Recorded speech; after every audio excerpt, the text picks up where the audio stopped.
berjalan dalam firman-Mu, hatiku siap.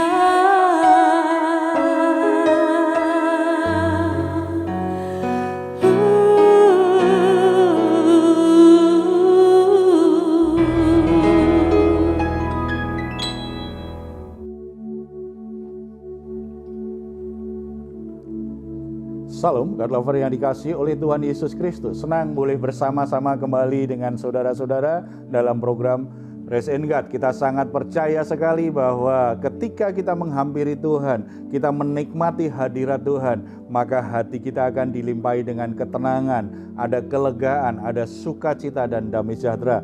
Oleh sebab itu, mari kita membawa semua keletih lesuan jiwa kita, semua beban berat kita kepada Dia, dan kita persembahkan juga korban syukur kita yang terbaik, mengingat semua kasih setia Tuhan itu luar biasa dalam hidup kita. Tuhan Yesus memberi kita sebuah undangan yang luar biasa. Marilah kepadaku semua yang letih lesu dan berbeban berat, aku akan memberi kelegaan kepadamu. Percaya, Dia tidak sekedar mengundang kita, tetapi sungguh-sungguh akan melakukan apa yang Dia katakan ketika kita menghampiri Dia. Mari kita bersatu dalam doa. Bapa di surga, kami ucap syukur, kami bersuka cita karena dalam Yesus Kristus kami semua diberi keberanian untuk boleh menghampiri tahta kasih karunia-Mu yang kudus, bukan karena kami sempurna, karena darah Yesus Kristus sudah menyucikan kami dari segala dosa-dosa kami. Korban Kristus menjadi korban yang sempurna bagi kami semua. Bapa, kami membawa semua beban berat kami, jiwa kami yang letih lesu kepadamu. Kami percaya ketika kami menikmati hadirat Tuhan, ada kekuatan yang baru, ada sukacita yang baru, ada kelegaan, bahkan ada pertolongan Tuhan. Kami juga ingin memberikan korban syukur kami yang terbaik, karena Engkau layak menerima segala pujian penyembahan kami kepadamu Tuhan. Terpuji nama-Mu dalam nama Tuhan Yesus. Amin. Oh, haleluya.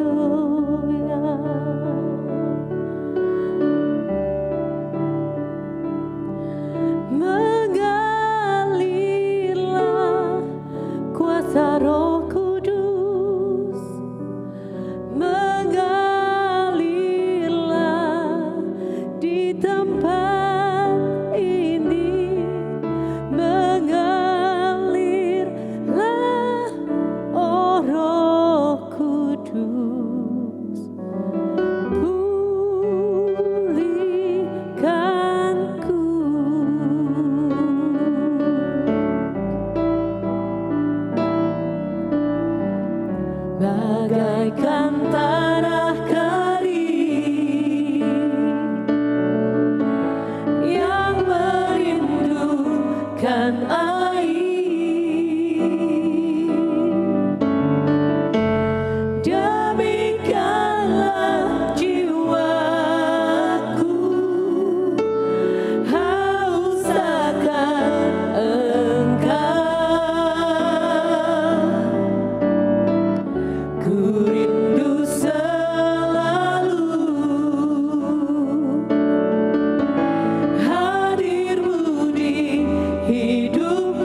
yang mengubahkan setiap kami jadi baru di hadapan-Mu, untuk memuliakan-Mu, untuk menyembah-Mu Bapa. Haleluya, haleluya. Oh, Engkau ajaib dalam hidup kami. Kami memuji-Mu Tuhan, Allah yang ajaib. Terima kasih Yesus. Haleluya. Kami perlukan keajaiban-Mu. Kami butuhkan sentuhan tangan-Mu. Kami tak dapat jalan sendiri. Kami perlukan Tuhan. Kami perlukan keajaiban-Mu. Kami butuhkan sentuhan tangan-Mu.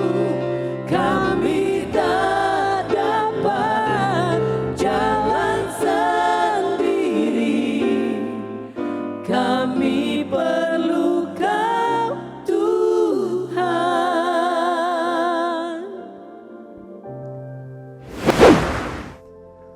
Puji nama Tuhan karena Tuhan selalu menyertai kita. Saudara-saudara, dalam perjalanan hidup kita sangat bergantung kepada Tuhan. Kita sangat membutuhkan Tuhan. Oleh sebab itu kita harus mengerti keberadaan kita. Cuma ada satu masalah, seringkali banyak orang Kristen berpikir karena dalam Kristus kita adalah orang yang merdeka. Setelah itu menggunakan kemerdekaannya dengan cara yang salah, dengan sebebas-bebasnya. Kita kenal namanya kebebasan yang bertanggung jawab. Itu benar adanya. Walaupun kita merdeka, walaupun kita bebas, bukan berarti kita boleh semau-mau kita. Sebab kita sudah belajar dari Alkitab, kehendak bebas yang Tuhan berikan kepada Adam dan Hawa ketika tidak dipakai dengan cara yang benar, membuat mereka jatuh dalam dosa. Dan itu membawa kerusakan luar biasa dalam keluarga dan keturunan mereka. Dalam kehidupan orang Kristen juga seperti itu, termasuk cara kita berpakaian, cara kita makan, cara kita menjalani pekerjaan kita, cara kita bergaul dalam segala sesuatu. Ya, memang ada kebebasan, tetapi apakah itu kebebasan yang kita pakai dengan cara yang benar? Kalau tidak, maka kesalahan dalam menggunakan kebebasan itu justru akhirnya merusak hidup kita dan merugikan diri kita sendiri. Sebelum kita melihat kebenaran firman Tuhan tentang hal ini, saya beri kesempatan bagi yang mau sharing. Silakan. Ya Pak, saya Pak. Ada teman itu kalau kita kumpul ya Pak ya, kita lihat kita kan biasanya kumpul, yuk makan bareng gitu ya Pak ya. Tapi dia makannya tuh Pak, kayaknya kelewat batas. Apa aja dia makan. Yang kita udah tahu nih kolesterolnya tinggi. Dia juga kondisi tubuhnya juga agak lumayan gitu ya Pak, lumayan lah. Jadi saya bilang, nggak salah, jangan banyak-banyak gitu. Nggak apa-apa gitu. Sampai duren juga dia berani makan dengan porsi yang luar biasa gitu. Saya bilang, kau nggak takut? Nggak apa-apa. Sampai satu waktu Pak, benar-benar dia mengalami stroke. Ngeri. Ya itu karena makannya yang nggak bisa dia kontrol. Apa aja dia menurut dia nggak apa-apa, bisa. Yang penting ini kok dia yang jadi dokter buat diri dia, bahwasanya semua bisa. Aku sehat kok, aku aman, inilah itulah gitu Pak. Seperti itu kali Pak ya. Biasanya juga ada yang berkata kan sebagai orang Kristen tidak ada makanan haram, semuanya halal. Nah, iya. Setan kita tengking dalam nama Tuhan Yesus pergi, tetapi Kolesterol. iya, makanan yang membuat kita kolesterol tinggi nggak pergi. Itu gegabah ya. Kita memang sebagai orang Kristen punya kebebasan, tetapi bukan berarti bebas melakukan apa saja. Justru karena kita sudah dibebaskan oleh Yesus Kristus dari belenggu dosa, kita ini jadi orang yang merdeka untuk tidak berdosa. Karena kita sudah dibebaskan oleh Yesus Kristus dari ikatan kuasa gelap, akhirnya kita punya kebebasan untuk tidak mengabdi kepada setan.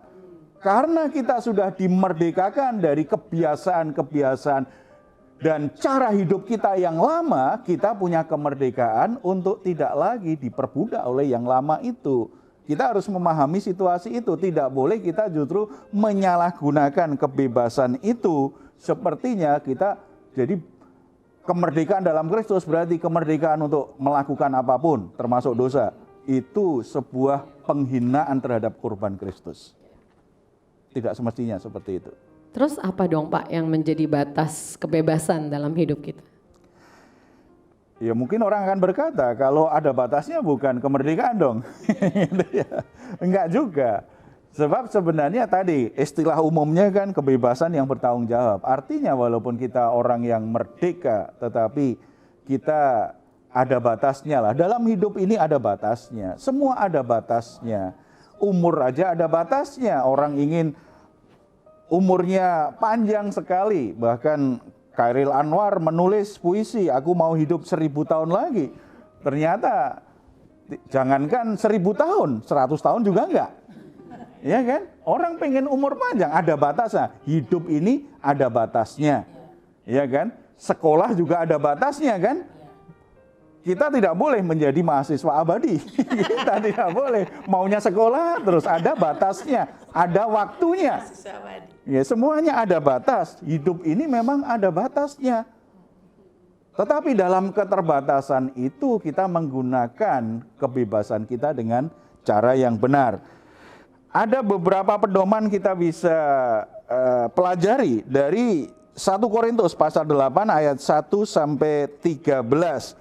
Saya akan menjelaskan 2 hal penting nih yang jadi pedoman kita bahwa ternyata kebebasan itu ada batasnya. Ada batas dalam kebebasan hidup kita. Ayat yang ke-8. Makanan tidak membawa kita lebih dekat kepada Allah. Kita tidak rugi apa-apa kalau tidak kita makan, dan kita tidak untung apa-apa kalau kita makan. Tidak semua yang kita lakukan ternyata bermanfaat. Jadi batasnya apa? Apakah itu berguna bagi saya atau tidak? Berguna dalam kondisi yang sifatnya objektif ya.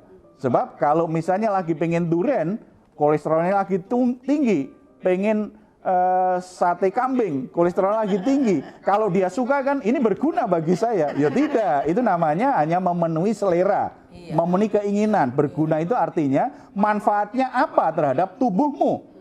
Ketika engkau makan hal itu, berguna atau tidak. Kita semua mesti mengerti hal-hal yang berguna dalam hidup. Kalau saya makan ini bermanfaat nggak bagi saya? Kalau saya mengerjakan ini, bermanfaat nggak untuk saya? Kalau saya memilih ini, bermanfaat nggak untuk saya? Batasnya apa? Batasnya adalah pakai semua kemerdekaan, kebebasan yang Tuhan berikan itu membuat hidupmu semakin baik. Membuat hidupmu semakin bertumbuh. Membuat hidupmu semakin sehat. Membuat hidupmu semakin berkembang dalam kapasitas, dalam talentamu. Membuat engkau semakin produktif. Membuat hidupmu semakin berbuah bagi Tuhan. Pilih, bebas lakukan, tetapi itu berguna nggak bagi dirimu? Saudara, salah satu kebajikan Kristen adalah kesanggupan untuk memilih yang berguna bagi dirinya. Di masa lalu kita dikendalikan oleh dosa, bukan kita yang mengendalikan dosa. Kita nggak berdaya karena kita terikat dengan kebiasaan-kebiasaan buruk, dengan dosa itu. Kita tidak punya kebebasan, tetapi Tuhan sudah bebaskan supaya engkau punya pilihan. Engkau mampu memutuskan, memilih yang terbaik dalam hidupmu. Jadi jangan berkata, kalau gitu bukan bebas. Tidak. Orang yang benar-benar bebas itu orang yang bisa memilih sesuatu yang baik untuk dirinya. Kalau tidak milih, tidak bisa milih, itu namanya nggak bebas. Kalau orang akhirnya ikut-ikutan pergaulan yang buruk, kemudian dia berkata, bebas dong, aku bebas dong, itu nggak bebas. Karena dia tidak berani keluar dari pergaulan yang buruk. Dia takut dengan temannya, dia takut diejek, dia takut ditolak. Bukankah itu berarti sedang diperhamba oleh teman-temannya? Diperhamba dengan kebiasaan itu. Kebebasan di dalam Kristus adalah kebebasan untuk membuat keputusan yang terbaik untuk diri kita, yang berguna bagi diri kita. Kebebasan untuk menolak bujuk rayu dan godaan iblis dan godaan pengaruh dari dunia ini. Itu sebuah kebebasan. Jadi batasnya lihat saja, berguna untuk aku atau tidak. Bermanfaat untuk hidupku atau tidak. Untuk menjadi orang Kristen yang semakin mengasihi Tuhan, hidup benar, hidup dalam kebaikan Tuhan, dan ada di jalan Tuhan. Membuat hidupku semakin maksimal sebagai orang percaya. Pilihannya siapa? Kita. Itu kebebasan yang tidak hanya bertanggung jawab. Kebebasan yang dipakai dengan cara yang benar. Yang kedua, ayat yang ke-9. Tetapi jagalah supaya kebebasanmu ini jangan menjadi batu sandungan bagi mereka yang lemah. Seringkali kan orang berpikir, loh kalau bebas ya terserah saya dong. Lalu kadang-kadang memakai istilah kan hak asasi. Misalnya, maaf bagi yang merokok ya. Kadang-kadang yang merokok berkata, kalau misalnya dia sedang merokok, kemudian ada temannya yang nggak merokok terganggu. Kamu kalau merokok jangan di sini, asapnya ini loh. Ya bebas, terserah saya dong, kan hak asasi saya merokok. Ya memang itu hak asasimu, tetapi engkau mengganggu hak asasi orang lain. Itu namanya jadi batu sandungan. Konteks ini juga begitu tuh. Ada orang yang makan makanan yang sudah dipersembahkan kepada berhala. Ada orang Kristen yang merasa terganggu, ada orang Kristen yang oke-oke saja. Rasul Paulus sedang mendidik jemaat Korintus supaya dewasa dalam sikap. Kalau kamu makan jadi batu sandungan, lebih baik kamu jangan makan itu. Kalau gara-gara makanan, saudaramu tersandung, akhirnya mereka jadi meninggalkan Tuhan, itu jadi dosa bagimu. Kadang-kadang kan banyak orang kalau soal makanan ditegur gitu kan nggak ada yang haram bagi orang Kristen, ya terserah saya lah.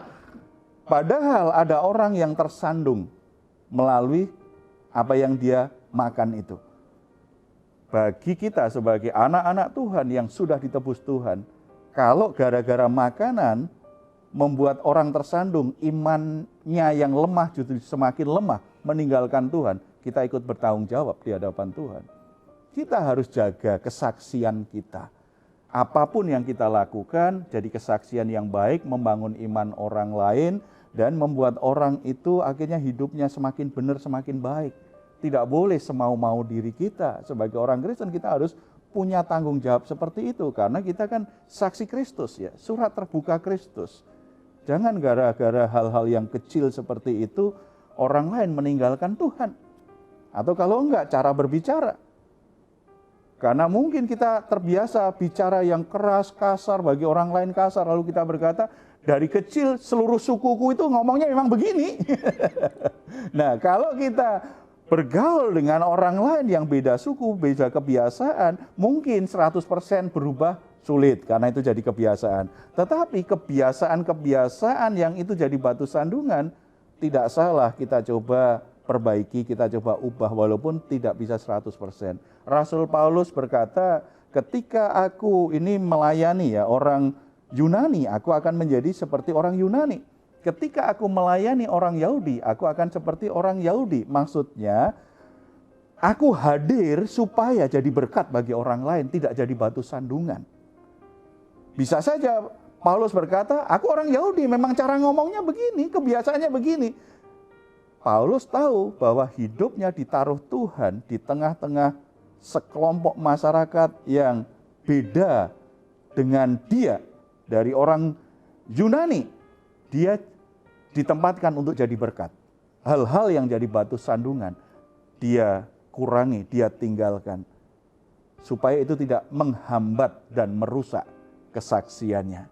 Orang Kristen yang dewasa dalam Tuhan yang punya tanggung jawab di dalam Tuhan akan menjadikan kesaksiannya pertimbangan yang khusus supaya orang lain terberkati dengan kehadirannya. Jadi saudara-saudara yang dikasihi oleh Tuhan, jangan pakai kebebasanmu untuk melakukan hal yang sia-sia. Yang pertama, gara-gara kita sudah bebas berarti kita boleh lakukan apa saja, berbuat apa saja dalam segala aspek hidup kita, termasuk soal makanan. Karena dalam Tuhan tidak ada makanan yang haram, setelah itu kita bebas makan apa saja. Karena dalam Tuhan kita juga tidak terikat oleh hukum Taurat, lalu kita juga lakukan apa saja yang menentang kebenaran dan perintah Tuhan. Jangan. Itu namanya menyalahgunakan kebebasan. Dalam kebebasan kita juga, biarlah kebebasan kita pakai menjadi sebuah kesempatan untuk bisa jadi berkat bagi orang lain. Untuk bisa menyatakan kasih Tuhan kepada orang lain. Amin. Untuk bisa memperbaiki kehidupan yang lebih baik. Sehingga hari demi hari hidup kita semakin berubah, semakin baik. Kapasitas kita semakin bertumbuh, semakin berkembang. Talenta kita semakin berkembang dengan baik. Karunia rohani kita semakin bisa berkembang. Sehingga hidup kita adalah hidup yang produktif, yang berbuah bagi kemuliaan nama Tuhan. Saudara-saudara yang saat ini sedang bergumul dengan soal kebebasan ini, mari kita renungkan kembali.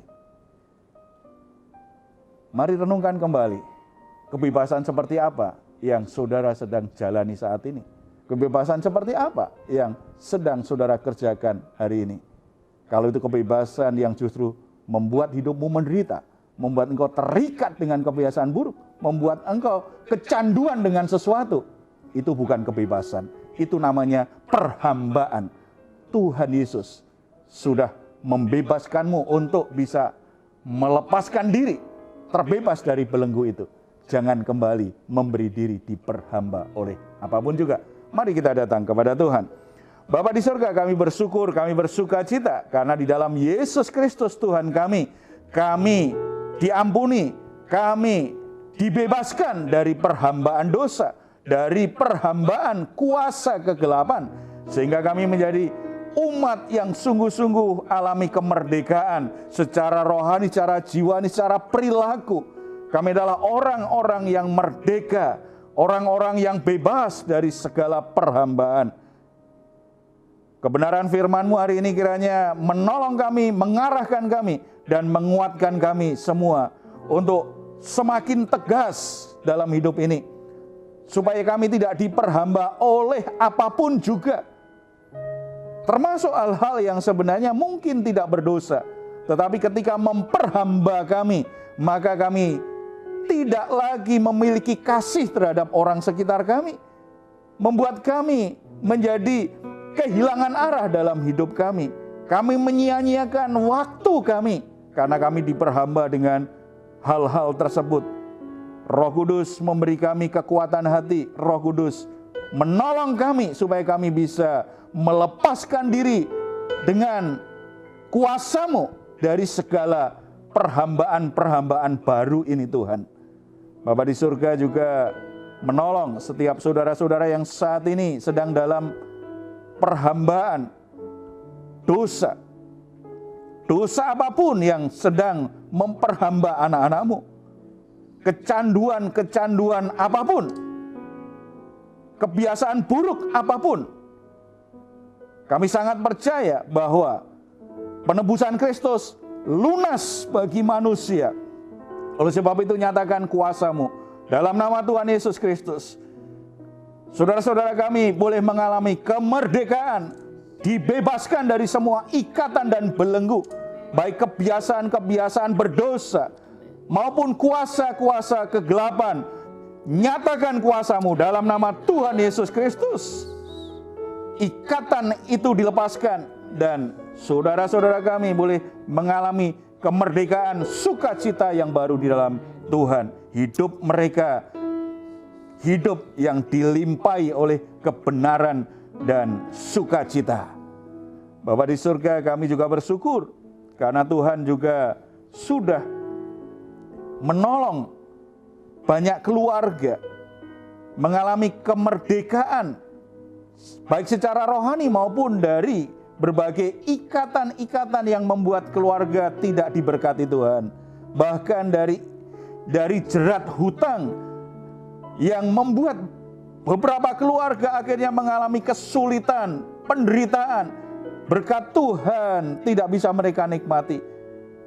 Kami bersyukur karena Tuhan sudah bekerja dan Tuhan sudah membebaskan mereka dari masalah ekonomi itu. Tuhan kembali mengalirkan berkat-berkat-Mu. Terima kasih untuk kemerdekaan yang Tuhan juga berikan bagi bangsa dan negara kami. Biarlah setelah sekian lama merdeka secara politik, bangsa ini juga semakin alami kebebasan dalam segala sesuatu. Termasuk kebebasan dari krisis yang sedang melanda dunia saat ini Tuhan. Anugerah-Mu berlimpah atas kami semua. Dalam nama Tuhan Yesus kami berdoa. Amin. Saudara-saudara yang dikasihi oleh Tuhan Yesus Kristus, Tuhan sangat mengasihimu. Tuhan sangat ingin saudara terus hidup dalam kemerdekaan yang baru dalam Yesus Kristus. Oleh sebab itu, kalau saudara terikat dengan apapun, saudara sedang dalam masalah apapun, sedang mengalami pergumulan apapun yang membuat hidup saudara sepertinya tidak bebas lagi, saudara membutuhkan dukungan doa, silahkan menuliskannya di nomor telepon yang tertera di layar saudara. Tim doa kami akan berdoa untuk saudara semua. Kalau saudara ingin memberikan saran, pertanyaan, atau komentar, silahkan juga untuk menuliskannya di channel Diaspora TV di ruang komentar yang ada. Kami tunggu. Mazmur 4 ayat 8-9. Engkau telah memberikan sukacita kepadaku lebih banyak daripada mereka ketika mereka kelimpahan gandum dan anggur.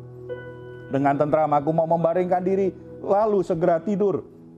Sebab hanya Engkaulah, ya Tuhan, yang membiarkan aku diam dengan aman. Puji Tuhan, selamat malam, selamat beristirahat. Tuhan Yesus memberkati. Amin.